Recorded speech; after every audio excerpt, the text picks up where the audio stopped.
Hi everybody, Jessie here from jessiebanks.com and welcome back to another video. Mind my voice, I am sick, but that's okay.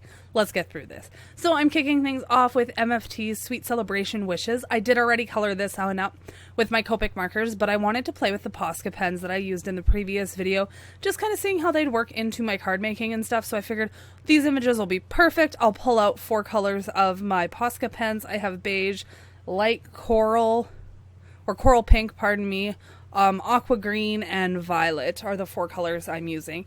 And I'm just starting off by sectioning off my piece of paper just kind of randomly and making big blocks of color.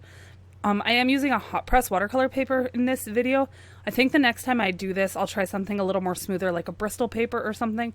I know the markers are destined to kind of pill up on the paper and stuff, but I think if I use that, I can get a little bit smoother of a background. So I'm just I made a frame around our background here. So my paper's cut at 4 by 5 1/4, and I made the frame like 1/4 of an inch in on either side roughly. And then I'm just kind of mapping it out and making random little sections. Not straight, not trying to be straight, kind of want them to be crooked, and just filling that in solidly with my Posca pens. I'm enjoying these markers. I'm enjoying these markers a lot.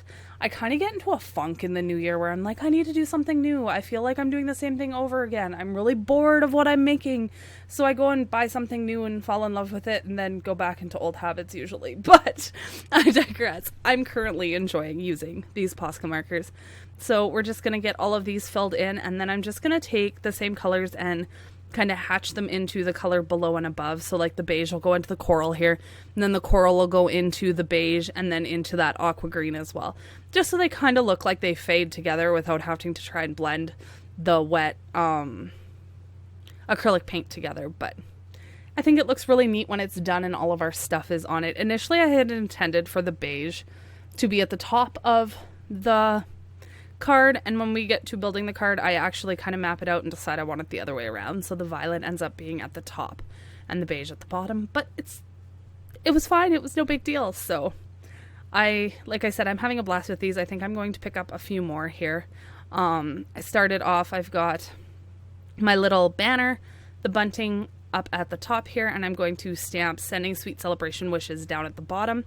Now we're just going to start gluing everything on. So I'm using my Tombow Mono Multi adhesive to glue the flat things on, and then we're going to pop some things up and just kind of give it a little bit of dimension. So that one goes flat, and our bunny will go flat, and then our little penguin and our turtle will get popped up on some pop dots.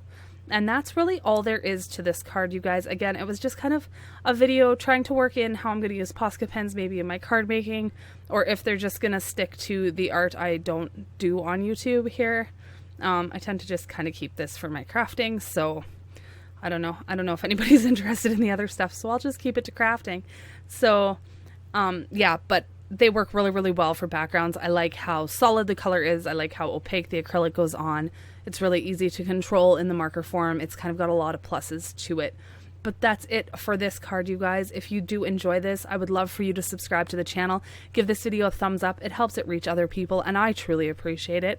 And until the next one, I will see you all later. Bye for now.